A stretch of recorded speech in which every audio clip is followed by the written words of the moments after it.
नमस्कार, मैं हिमांशी राजपूत और आप देख रहे हैं India news Madhya Pradesh Chhattisgarh. MP विधानसभा चुनाव का रण अब पूरी तरह से सज गया है।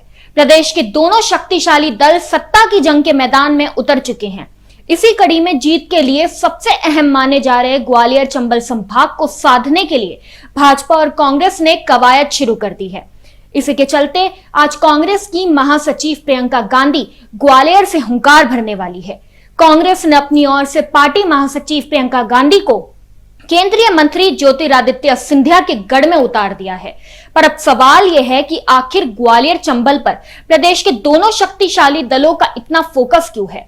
क्या ग्वालियर चंबल संभाग सत्ता की जीत की चाबी है? तो चलिए जानते हैं आखिर कांग्रेस के लिए क्यों खास है ग्वालियर चंबल संभाग। दरअसल ग्वालियर और चंबल के 8 जिलों में 34 विधानसभा सीटें हैं, इसलिए बीजेपी कांग्रेस का फोकस इन पर रहता है। यहां से जिसके पास जितनी ज्यादा सीटें होंगी उसकी सत्ता तक पहुंचने की राह उतनी ही आसान होगी।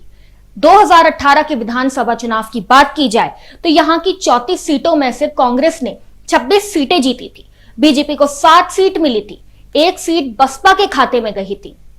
इस दौरान सिंधिया कांग्रेस के साथ थे, लेकिन सिंधिया के बीजेपी में शामिल होने के बाद राजनीतिक परिस्थितियां बदल गई। वहीं इस क्षेत्र में बसपा के भी वोटर्स हैं। कांग्रेस की कोशिश इन वोटरों को अपने पक्ष में करने की है।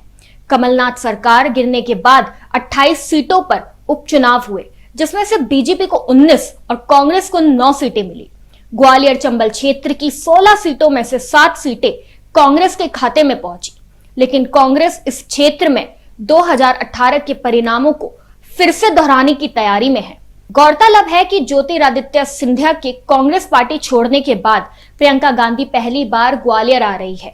कांग्रेस की नजर 20% दलित ओबीसी वोटर्स पर है, क्योंकि पिछले चुनाव में इन्हीं के दम पर कांग्रेस को बढ़त मिली थी।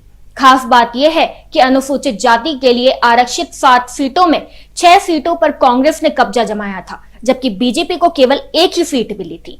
पर उस वक्त ज्योतिरादित्य सिंधिया का इसमें बड़ा योगदान था, जो अब बीजेपी के साथ है। अब इस समीकरण से अंदाजा लगाया जा सकता है कि कांग्रेस के लिए ग्वालियर चंबल क्षेत्र को साधना थोड़ा मुश्किल है। पर अब बड़ा सवाल यह है कि प्रियंका गांधी का यह दौरा ग्वालियर चंबल क्षेत्र को कितनी सीटें कांग्रेस के हाथ में देने में सफल होता है। फिलहाल इस रिपोर्ट में बस इतना ही। ऐसी ही तमाम बड़ी खबरों को जानने के लिए देखते रहे इंडिया न्यूज मध्य प्रदेश छत्तीसगढ़।